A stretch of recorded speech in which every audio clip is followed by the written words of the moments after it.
আসসালামু আলাইকুম। সবাইকে স্বাগত জানিয়ে আজকের রেসিপি শুরু করছি। আজকে যে রেসিপিটা করব সেটা হচ্ছে ভাজা নারকেলের পুলি পিঠা। এই পুলি পিঠাটা বানানো অনেক সহজ আর খেতেও দারুণ মজা লাগে। তবে এটা কিভাবে বানালে খুব পারফেক্টভাবে বানিয়ে নিতে পারবেন সেই রেসিপিটাই আপনাদের সাথে শেয়ার করছি।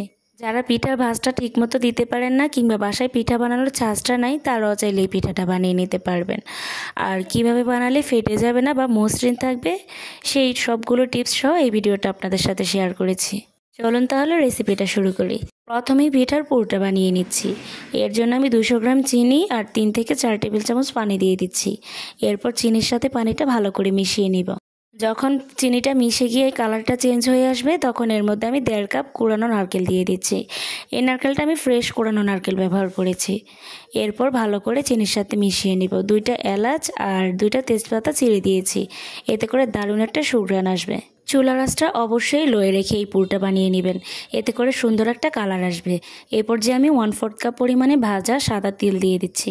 এই তিলটা যে কোনো দোকানে বা সুপার শপে পেয়ে যাবেন। এই তিলটা ভাজা ছিল তাই আমি আর ভেজে নিইনি। এরপর এই পুরের সাথে তিলগুলো ভালো করে মিশিয়ে নিচ্ছি। চাইলে এই সাদা তিলটা বাদ দিতে পারেন, তবে দিলে পিঠাটা খেতে অনেক বেশি ভালো লাগবে। আমি প্রায় 8 থেকে 10 মিনিটের মতো ভেজে এই পুরটা বানিয়ে নিয়েছি।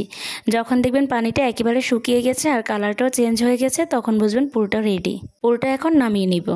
এখন পিঠার ডোটা বানিয়ে নিচ্ছি। এর জন্য আমি 1.5 কাপ পরিমাণে পানি আর পরিমাণ মতো লবণ দিয়ে দিয়েছি। পানিটা যখন ভালো করে ফুটে উঠবে তখন আমি এর মধ্যে 1.5 কাপ পরিমাণে চালের গুঁড়ি আর 1/2 কাপ আটা দিয়ে দিচ্ছি। চুলার আঁচটা মিডিয়ামে রেখে ঢাকনা দিয়ে ঢেকে রেখে দেব। 5 মিনিট পরে ঢাকনাটা খুলে একটা ডো বানিয়ে নিব। এখন একটা স্প্যাচুলার সাহায্যে ভালো করে পানির সাথে মিশিয়ে নিচ্ছি। কিছুক্ষণ পরে ভালো করে মিশিয়ে নিলে একটা সফট গোলাকার ডো তৈরি হবে। এখানে চাইলে আপনারা আটার পরিবর্তে ময়দাও ব্যবহার করতে পারবেন। আর এই আটা বা ময়দা ব্যবহার করলে পিঠাটা অনেক বেশি মসৃণ হবে, ফেটে যাবে না। তাই আমি এখানে আটা ব্যবহার করেছি। এই ডোটা গরম থাকা অবস্থায় আমি একটা বোর্ডে নিয়ে নিয়েছি। এরপর এটা ভালো করে মথে নেব। যত ভালো করে মথে নেবেন পিঠার ডোটা তত বেশি সফট হবে। এর জন্য আমি হাতে সামান্য একটু তেল লাগিয়ে নিয়েছি। এরপর আবারও ভালো করে মথে নিচ্ছি। গরম থাকা অবস্থাতেই ডোটা মথে নিলে খুব ভালো হয় আর পিঠাগুলোও খুব সুন্দর হয়, ফেটে যায় না। আমার ডোটা মথে নেওয়া হয়ে গিয়েছে। দেখেই হয়তো বুঝতে পেরেছেন কতটা সফট হয়েছে। এরপর যে পুরটা বানিয়ে রেখেছিলাম সেই পুরের মাঝখান থেকে গরম মশলাগুলো তুলে ফেলে দিব। এতে করে পিঠার মাঝখানে থাকবে না আর খাওয়ার সময় এগুলো মুখে পড়বে না। ঠান্ডা হয়ে যাওয়ার পরে কিন্তু পুরটা কিছুটা শক্ত হয়ে যাবে, এতে করে ভয় পাওয়ার কিছুই নেই। এরপর আমি ছোট আকারে একটা লেচি কেটে নিয়েছি। এটা ভালো করে মধ্যে গোলাকার শেপ দিয়ে দিচ্ছি।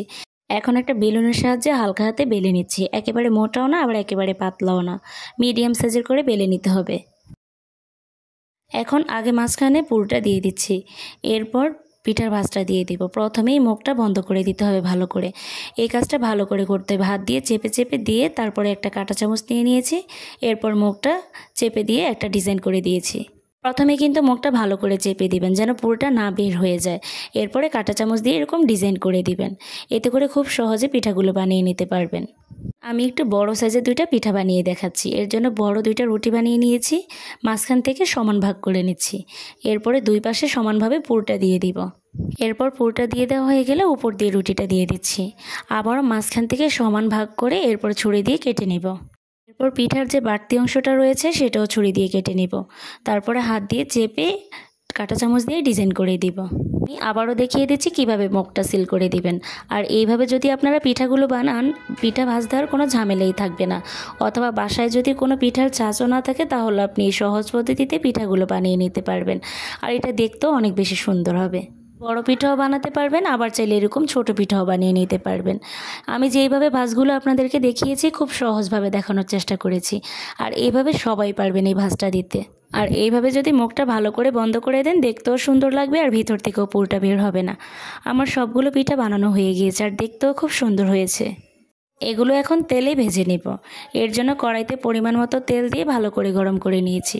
তার মধ্যে পিঠাগুলো দিয়ে দিচ্ছি। চুলার আঁচটা কিন্তু মিডিয়ামে রাখবেন। পিঠাগুলো ভেজে নিতে প্রায় 10 মিনিটের মতো সময় লাগবে। যখন একটা পিঠে কালার চলে আসবে তখন এরকম উল্টে দিচ্ছি। প্রায় 4 থেকে 5 মিনিটের মধ্যেই দেখবেন এরকম কালার চলে আসবে। তখন উল্টে পাল্টে দিয়ে প্রায় 10 মিনিটের মতো ভেজে নিয়েছি। এখন আমার পিঠাটা হয়ে গিয়েছে তাই তুলে নিচ্ছি। মাশাআল্লাহ, আমার পিঠাগুলো কিন্তু খুব সুন্দর একটা কালার এসেছে আর একটা পিঠাও কিন্তু ভেঙে যায়নি বা ফেটেও যায়নি। একই রকমভাবে আমি সবগুলো পিঠা ভেজে নিচ্ছি। আপনাদের ডোটা যদি পারফেক্টভাবে বানান তাহলে কিন্তু পিঠাগুলো এরকম পারফেক্ট হবে। এখন সবগুলো পিঠা দেখিয়ে দিচ্ছি।